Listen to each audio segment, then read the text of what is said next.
ஆசீர்வாத தீர்க்க தரிசன ஊழியங்கள் வழங்கும் உங்கள் ஆசீர்வாத நேரம். இயேசு கிறிஸ்துவின் நாமத்தில் உங்கள் யாவருக்கும் அன்பின் வாழ்த்துக்கள். இந்த நாளில் தியானத்திற்கென்று தெரிந்து கொள்ளப்பட்ட வேத பகுதி வெளிப்படுத்தின விசேஷம் 22வது அதிகாரம் 2வது வசனம்.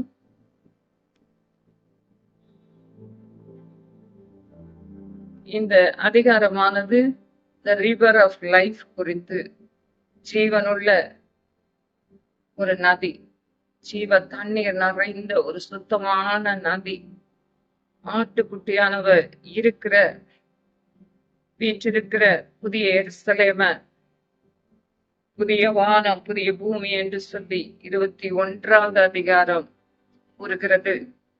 அதை யோவான் பார்க்கிறார், காட்சியாக தரிசனமாக பார்க்கிறார். 22வது அதிகாரத்துல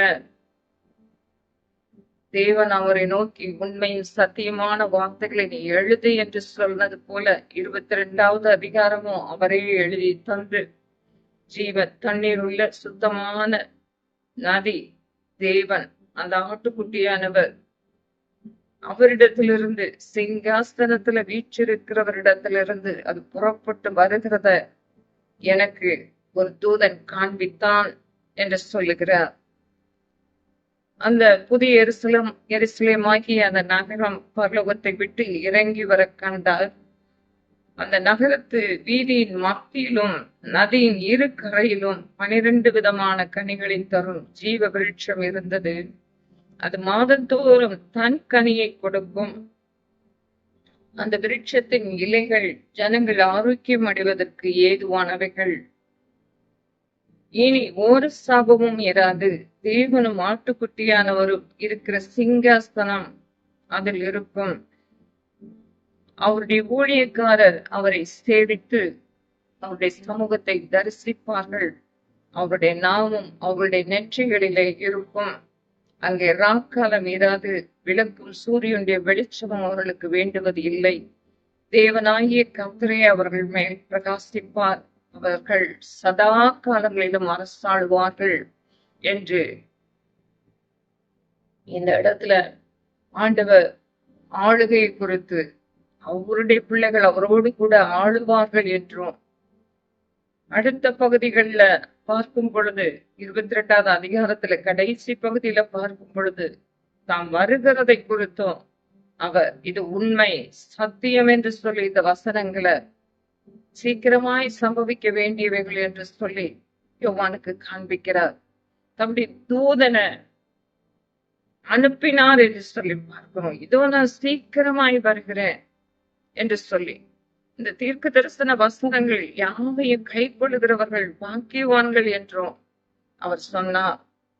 அதனால் இந்த 2வது வசனத்தை குறித்து நாம் சிந்திக்கும் பொழுது நாம் ஒவ்வொருவரும் 12 விதமான கனிகளை தரும்படிக்கு ஆண்டவர் விரும்புகிறார்.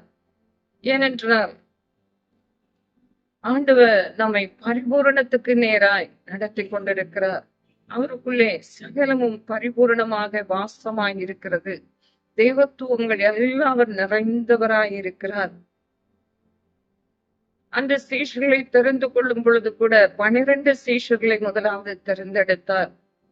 இன்னும் 21வது அதிகாரத்துல பார்க்கும் பொழுது 12 வாசல்கள், 12 முத்துக்கள் என்று சொல்லி பார்க்கிறோம். ஒவ்வொன்றுக்கும் ஒவ்வொரு வித அர்த்தங்கள் உண்டு. அந்த 21வது அதிகாரத்துல பார்க்கும் பொழுது இதோ நான் சகலத்தையும் புதிதாக்குகிறேன் என்று சொல்லி அவர் சொல்லுகிறத பார்க்கிறோம்.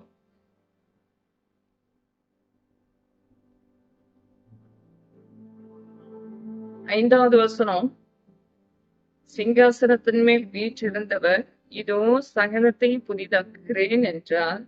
இன்னும் அவர் இந்த வசனங்கள் சத்தியமும் உண்மையுமானவைகள், இவைகளை எழுது என்றார் என்று இப்பொழுது 21ஆம் அதிகாரத்திலிருந்து வாசிக்க கேட்டீர்கள்.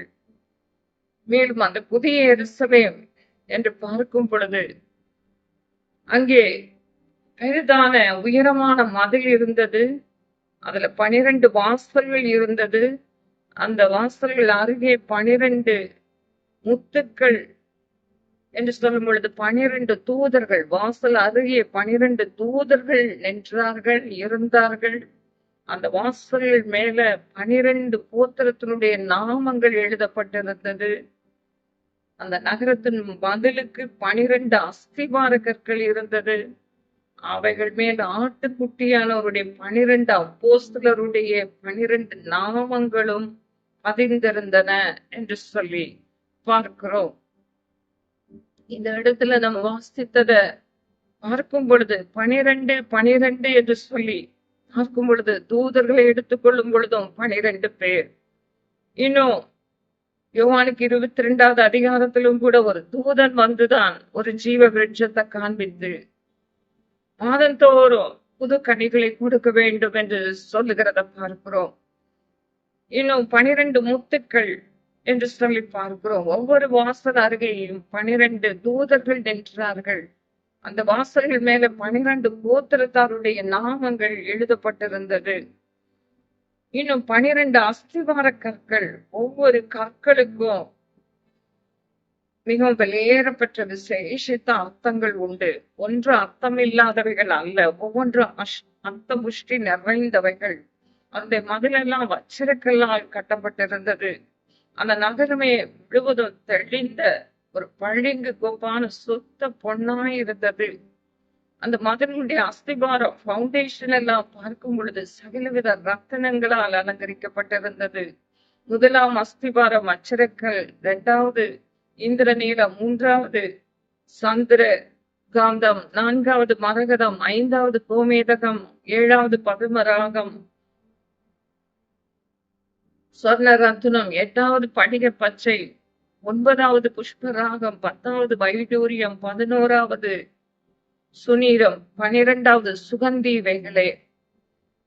இவைகள் எல்லாம் ஒரு ஒரு விலையேறப்பெற்ற விசேஷித்த தன்மைகளை குறிப்பிடுகிறது. அதுல தேவாலயம் இல்ல, அந்த புதிய எருசலேம் இல்ல, ஆட்டுக்குட்டியானவரே அந்த சிங்காசனத்துல வீற்றிருந்தார் என்று சொல்லி பார்க்கிறோம்.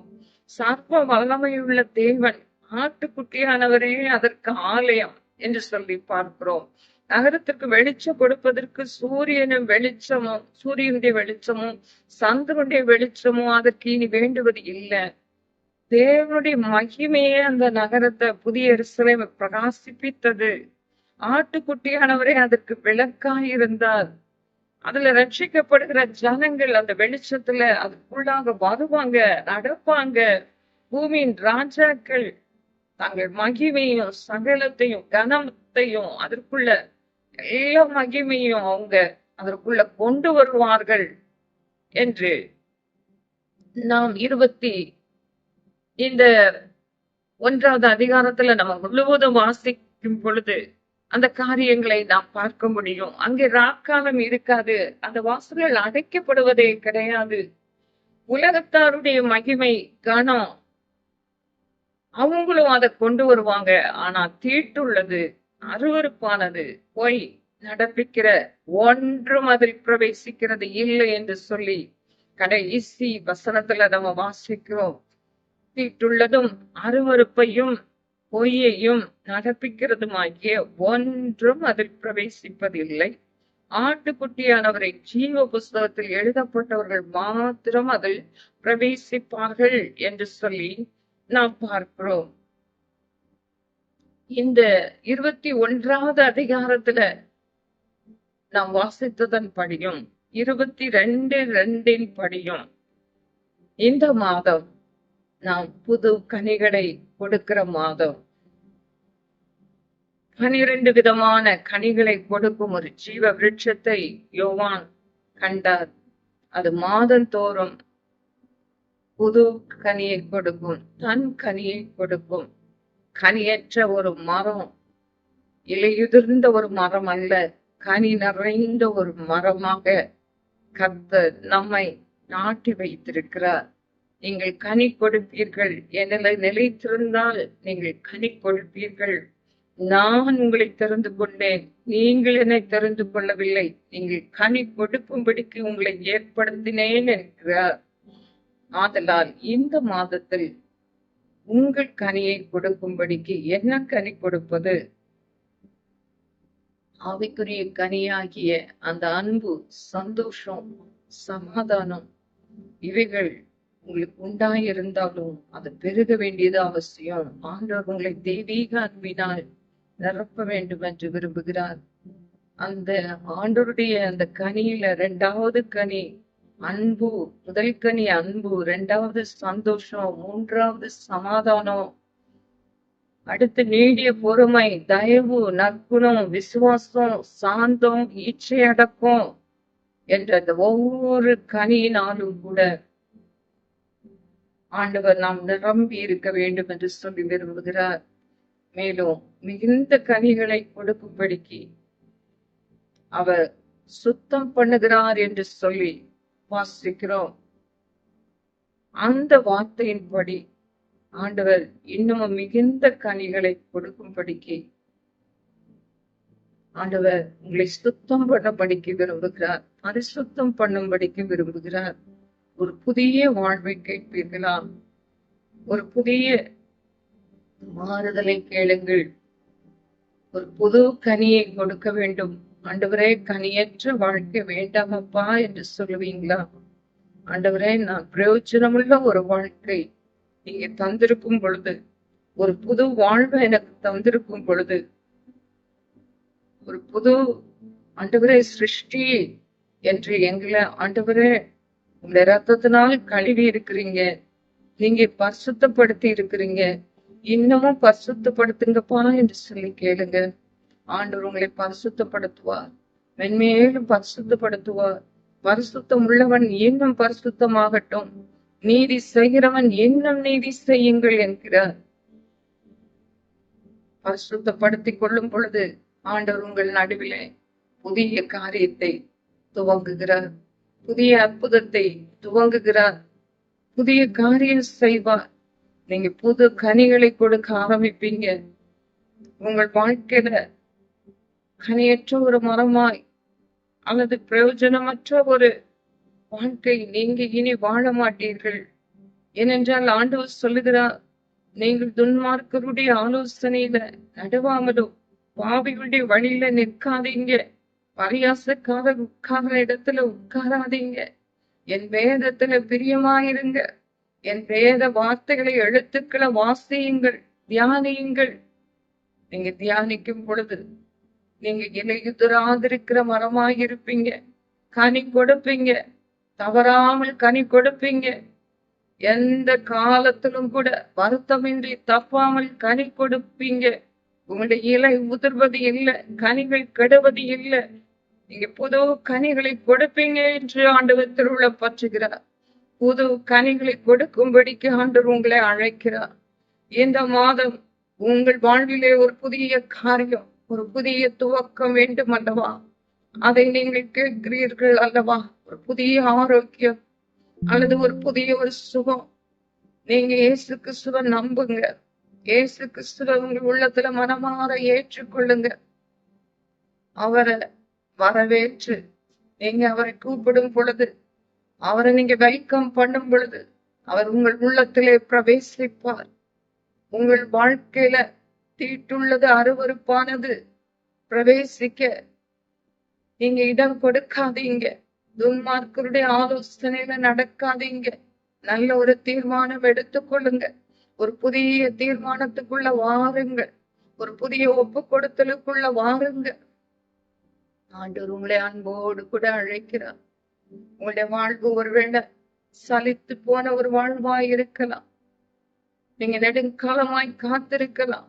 ஆனால் ஆண்டவர் இந்த மாதத்துல, இப்பொழுது இந்த துவக்கத்துல ஒரு புதிய துவக்கத்தை கட்டளையிடுவேன் என்று சொல்லுகிறார். நீங்க அதை உங்களுக்கு எடுத்துக்கொள்ளுங்க, விசுவாசியுங்கள், இப்பொழுதே மகிமைப்படுத்துங்கள், கர்த்தரை நன்கு ஆராதிக்க ஆரம்பித்து விடுங்கள். ஆண்டவரே, புதிய காரியத்தை நீ செய்கிறதற்காக ஸ்தோத்திரம் என்று சொல்லுங்க. ஏனென்றால் ஆண்டவர் சொல்லுகிறார், வனாந்தரத்திலும் வழியை உண்டாக்குவேன், அவாந்தர வெளியிலும் நான் ஆறுகளை கட்டளையிடுவேன் என்று சொல்லுகிறார். ஆண்டவர் நீர்ப்பாய்ச்சலான தோட்டம் போல மாற்றுகிற கர்த்தர், வற்றாத நீரூற்றாய் இருக்க வைக்கிற கர்த்தர், உங்களை மனமகிழ்ச்சியாய் வைப்பார், உங்களை சுகமாய் வைப்பார், நிச்சயமாய் உங்களை ஆறுதலாக வைப்பார். இந்த மாதத்துல இப்பொழுதே நீங்க ஒரு நல்ல ஒரு ஒப்பு கொடுத்தலுக்குள் வாருங்க. இயேசு கிறிஸ்து உங்களை அழைக்கிறார். ரட்சிக்கப்பட்ட ஜனங்கள் தான் அவருடைய வெளிச்சத்துக்குள்ளே நடப்பார்கள் என்று சொல்லி நாம் வாசித்தோம். அந்த வெளிச்சத்திற்குள்ள மற்ற அருவருப்பான தீட்டான காரியம் பிரவேசிப்பது இல்லை. ஆண்டவர் இந்த நாள்ல பரிசுத்தத்தை விரும்புகிறார். பரிசுத்த வாழ்வை உங்களுக்கு கொடுக்க விரும்புகிறார். இப்பொழுதும் ஆண்டவர் உங்களோடு பேசிக் கொண்டிருக்கிறார். நீங்க முற்றிலுமாய் உங்களை தாழ்த்துங்க. உங்கள் வாழ்வில இனி துக்கம் இருக்காது. உங்கள் கண்ணீர் யாவையும் துடைப்பார். உங்களுடைய முந்தினவைகள் எல்லாம் ஒளிந்து போகும். ஏனென்றால் யோவான் அந்த 21வது அதிகாரத்துல புதிய வானம், புதிய பூமி, புதிய எருசலேம் தோன்றினதை கண்டார். முந்தினவைகள் ஒளிந்து போயின. இதோ நீங்கள் கிறிஸ்துவுக்குள் இருந்தால் பழையவைகள் ஒளிந்து போயின, முந்தினவைகள் ஒளிந்து போயின, எல்லாம் புதிதாயின என்று சொல்கிறார். புது சிருஷ்டியே காரியம், புதிய மாறுதலை அவர் கட்டளையிடுகிறார்.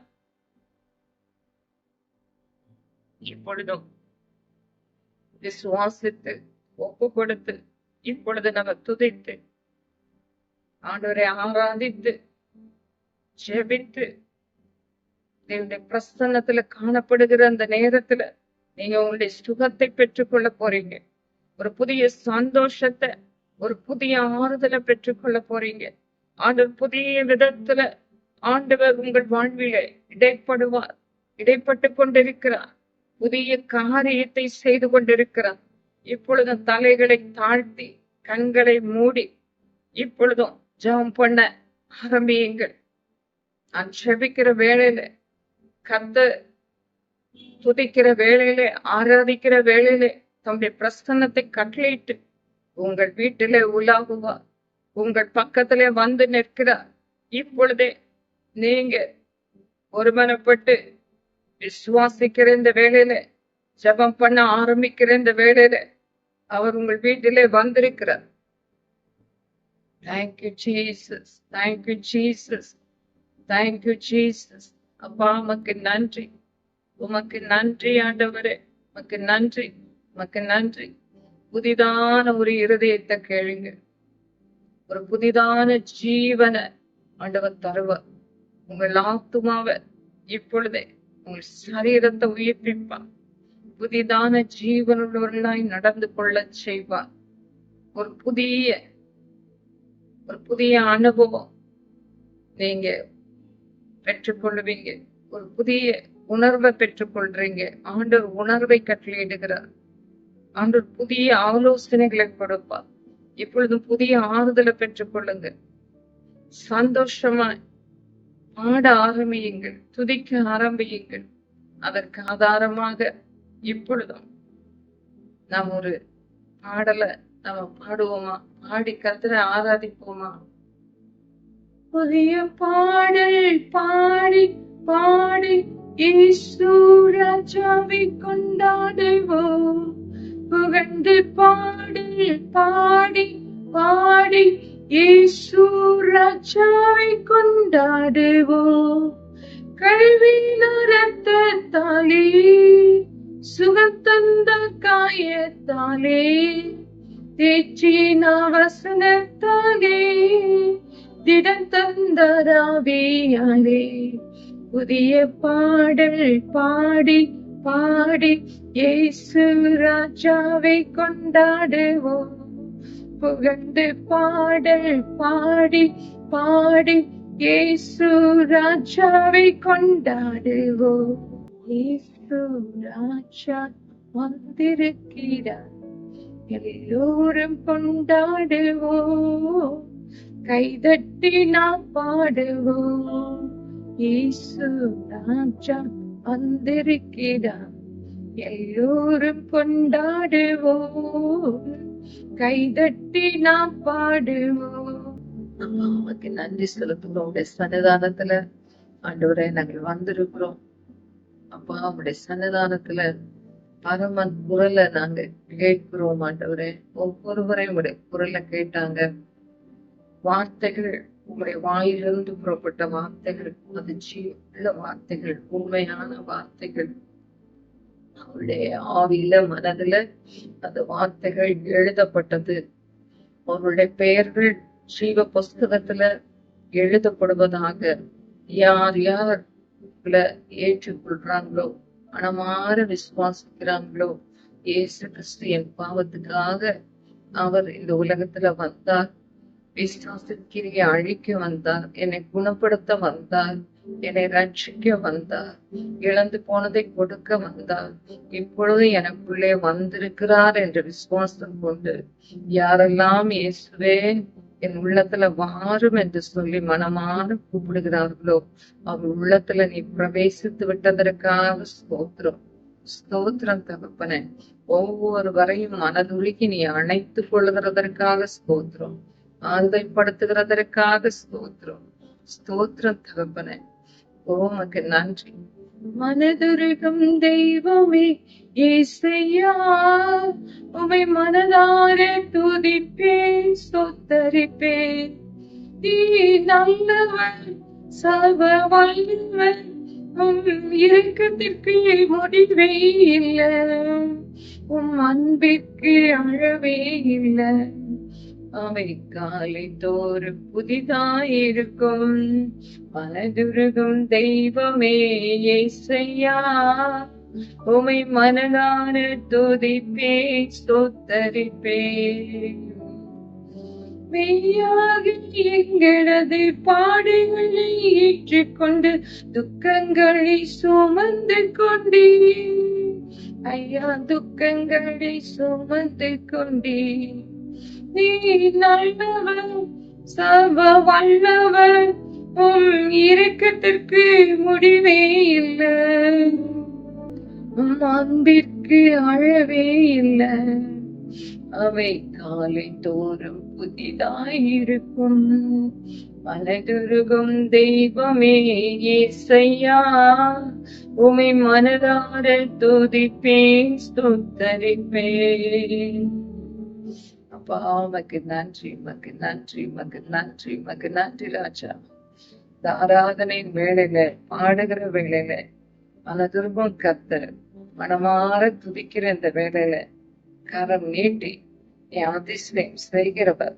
இப்பொழுதே ஆண்டவரே அப்பா, நீ இந்த பிரசன்னத்தை கட்டளையிட்டிருக்கிறதற்காக ஸ்தோத்திரம். நீ இறங்கி வந்திருக்கிறதற்காக ஸ்தோத்திரம். அப்பா உமக்கு நன்றி செலுத்துகிறோம். விண்ணப்பத்தை கேட்கிறவரே உமக்கு நன்றி. ஒவ்வொருவர் கண்ணீரையும் துடைப்பீராக ஆண்டவரே. மனதுருகி இரக்கம் பாராட்டுவீராக ராஜா. ஒவ்வொருவர் வாழ்விலும் அற்புதம் செய்வீராக அப்பா. ஆண்டவர் இப்பொழுது மனதுருக்கத்தோடு உங்களை அவர் தம்முடைய காயப்பட்ட கருத்தினால தொட்டு கொண்டிருக்கிறத உணர்த்துகிறார், காண்பிக்கிறார். இப்பொழுதும் விசுவாசத்தோடு என்னோடு பாடுவீங்களா? விண்ணப்பத்தை கேட்பவரே, என் கண்ணீரை காண்பவரே, சுகம் தருபவரே, ஸ்தோத்திரம் இயேசையா. உம்மால் கூடும், எல்லாம் கூடும், ஒரு வார்த்தை சொன்னால் போதும். உம்மால் கூடும், எல்லாம் கூடும், ஒரு வார்த்தை சொன்னால் போதும். ஐயா ஒரு வார்த்தை சொன்னால் போதும். விண்ணப்பத்தை கேட்பவரே, எங்கள் கண்ணீரை காண்பவரே, சுகம் தருபவரே, ஸ்தோத்திரம் இயேசையா. உம்மால் கூடும், எல்லாம் கூடும், ஒரு வார்த்தை சொன்னால் போதும். உம்மால் கூடும், எல்லாம் கூடும், ஒரு வார்த்தை சொன்னால் போதும் ஐயா, ஒரு வார்த்தை சொன்னால் போதும். Thank you, Lord. Thank you, Holy Spirit. ஸ்தோத்திரம் தகப்பனே. ஒவ்வொருவர் கண்ணீரையும் கண்டு மனதுருகி விண்ணப்பத்தை கேட்டு ஆண்டவரே, அவர்கள் என்னெல்லாம் விண்ணப்பித்தார்களோ ஆண்டவரே, என்னென்ன காரியத்துல எல்லாம் அவர்களுக்கு ஆறுதல் தேவையும் பதில் தேவையும் ஆண்டவரே, இப்பொழுதே நீ கேட்டு பதில் கொடுத்து விட்டதற்காக ஸ்தோத்திரம். சுகம் தந்து விட்டதற்காக ஸ்தோத்திரம். நீ நாங்கள் ஆராதிக்கிற வேலையில உள்ளாவினதுக்காக ஸ்தோத்திரம். ஒவ்வொருவரையும் சுகம், ஒவ்வொருவருக்கும் சுகம் அளித்து ஆண்டவரே, உடைய அற்புத வல்லமை கட்டளையிட்டு சமாதானத்தை கட்டளையிட்டதற்காக ஸ்தோத்திரம். உங்கள் சமாதானம் இன்னும் பெரிதாயிருக்கும். மிகுந்த கனிகளை கொடுப்பார்கள், உமக்குள்ளே நிலைத்திருப்பார்கள் என்று சொல்லி விசுவாசத்தும் இடத்துல இப்பொழுதும் ஒவ்வொருவரும் ஸ்தோத்தரிக்கட்டும். ஆண்டவரே, மிகுந்த கனிகளை கொடுக்கும்படிக்கு ஒவ்வொருவரை நீ சுத்தம் பண்ணுகிறதற்காக, பரிசுத்தம் பண்ணுகிறதற்காக ஸ்தோத்திரம். புதிய மாறுதல, புதிய உணர்வு கட்டளையிட்டு விட்டதற்காக ஸ்தோத்திரம். புதிய ஆலோசனைகளை வாரி வழங்குவீர் ஆண்டவரே. யாரெல்லாம் இடத்துல விசாரிக்கிறார்களோ பரிபூர்ண சித்தம் கண்டுகொள்ளும் படிக்கு, பகுத்தறியும் படிக்கு ஒவ்வொருவருடைய மனமும் புதிதாகி ஆண்டவரே உம்முடைய சிந்தையை கண்டுபிடிக்கும்படிக்கு பகுத்தறிகிற அந்த வரங்கள் மூலமாக ஆண்டவரே பகுத்தறிதலை கட்டளையிட்டு ஆண்டவரே மனம் புதிதாகுதலை கட்டளையிட்டு தேவனுடைய நன்மையை, பிரியமும் பரிபூரணமான காரியத்தையே சித்தத்தையே ஒவ்வொருவரும் செய்ய ஆண்டவரை எங்களை அர்ப்பணிக்கிறோம். ஒவ்வொருவரும் செய்ய தங்களை ஆண்டவரை ஒப்பு கொடுக்கிற யாராயிருந்தாலும் ஒவ்வொருவரும் ஆண்டவரே உங்களுடைய நன்மையை பெற்றுக் கொள்வார்களாக. நன்மையின் கிருபையும் தொடர்வதாக. நன்மையினாலும் கிருபையினாலும் இரக்கங்களினாலும் முடிசூட்டுவீராக. அப்படியே நீ செய்கிறதற்காக உமக்கு ஸ்தோத்திரம். கண்ணீரை துடைத்ததற்காக ஸ்தோத்திரம். அற்புத சுகத்தை கட்டளையிட்டு விட்டதற்காக ஸ்தோத்திரம். உமக்கு நன்றி அப்பா, உமக்கு நன்றி ராஜா, உமக்கு நன்றி. ஒவ்வொருவரும் ஆண்டவரே இப்பொழுதே உடைய ரத்தத்தினால கழுவப்படுகிறார்கள், நீதிமானாக்கப்படுகிறார்கள். விசுவாசிக்கிற ஒவ்வொருவரும் ஆண்டவரை சுத்திகரிக்கப்படுகிறார்கள்.